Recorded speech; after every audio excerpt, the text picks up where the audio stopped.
I want to share a thought with you today, the kind you don't rush through. I'm 18 to 36 months away from retirement, and here's what I'm not doing: buying an RV, planning endless golf rounds, or fading quietly into the background.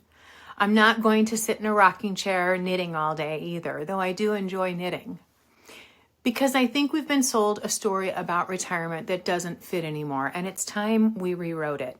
Hi, I'm Sarah Jane, and this is the Midlife Intelligencer, a place where smart women in late midlife visit and learn together. I've been in education for decades. It is my calling and where my passion lives. I love my work as a teacher, instructional coach, assistant principal, and principal.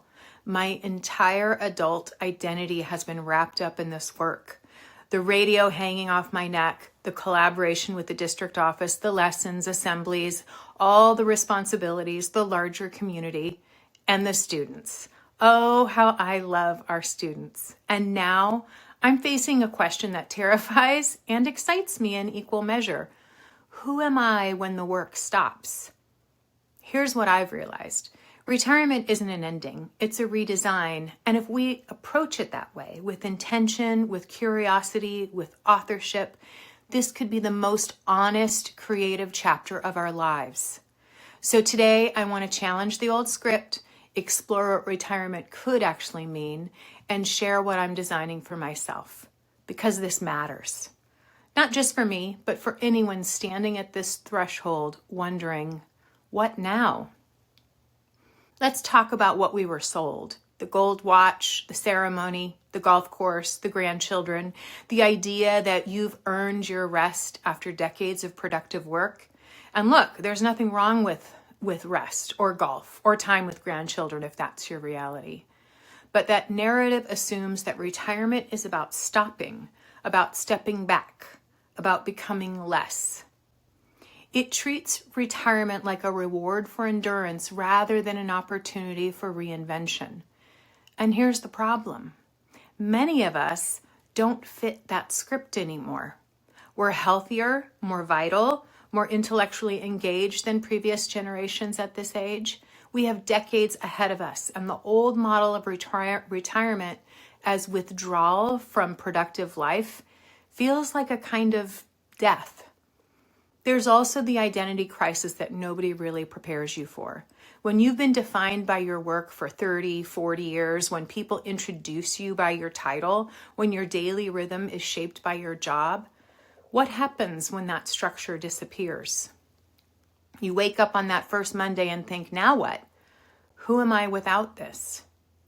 If I currently spend 70 hours a week as a principal, making sure that I am always on, you never know who you will run into at the grocery store. When that time and that persona are over, what will I focus on? What will fill my days? Who will I be? And yes, there's financial fear too. I won't pretend that that's not real. But I'm not here to give you investment advice. The costs of healthcare alone are beyond daunting and beyond my capacity. I'm here to talk about the other kind of planning, the kind that asks, what do I actually want my life to be? So here's my philosophy, retirement as authorship. What if, instead of retiring from something, we retired into something? What if this was the moment where we finally get to design a life on our own terms, not shaped by institutional demands or career ladders or other people's expectations? This is what I'm designing for myself.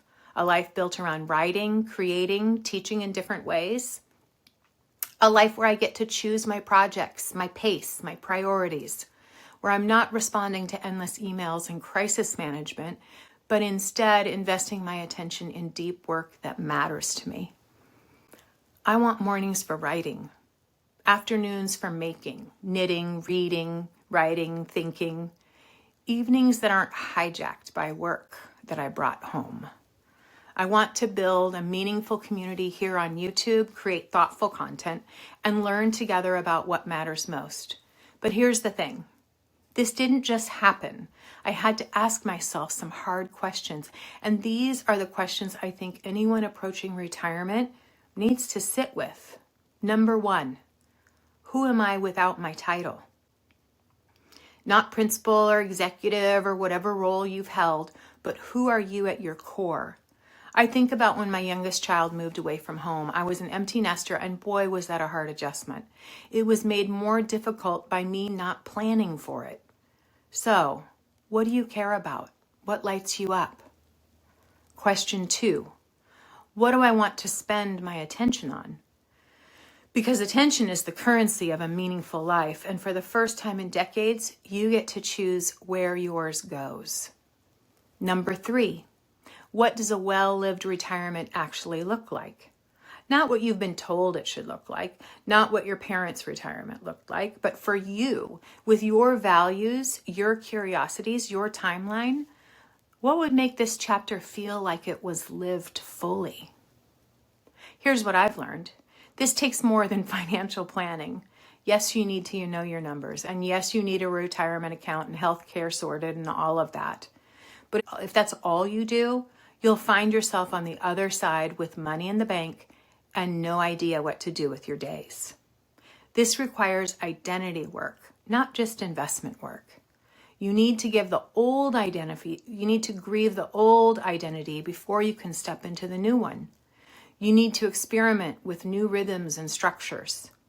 You need to figure out what you're for, not just what you're from. And you need to build the bridge before you have to cross it. For me, that's meant starting my YouTube channel now while I'm still working. And frankly, because I couldn't wait anymore, my ADH brain is a bit hyper-focused on this right now. Building a creative practice alongside my career, testing out what it feels like to write publicly, to engage with readers, to create without institutional backing, so that when I retire, I'm not starting from scratch. I'm stepping into something I've already begun. I know I will want to continue working, but not in a high-paced career. I picture working as a part-time paraeducator or as a tutor or working as a barista or breakfast waitress. I don't know yet. But I do know that the first 5 years or so of my retirement will not just be resting.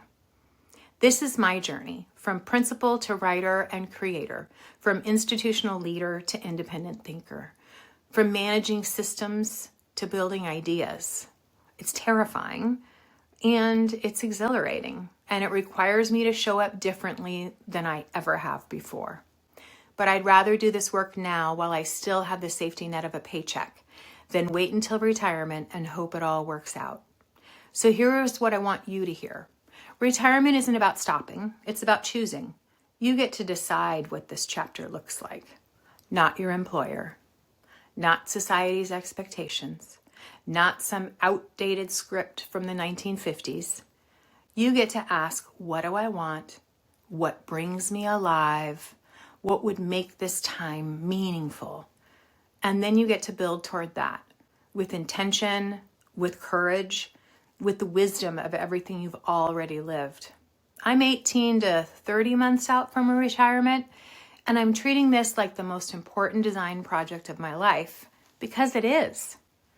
If you're on this journey too, or if you're thinking about it, I'd love to have you join me. I'm writing a 24-part series called The Retirement Project on my Substack, The Midlife Intelligencer, and I will have videos here about my journey and what we need to consider as we plan together. It's the whole person approach to planning your exit and your arrival. Not just the financial stuff, but the identity work, the creative work, the soul work. There's a link in my description. Come think with me. Let's pre-write this story together.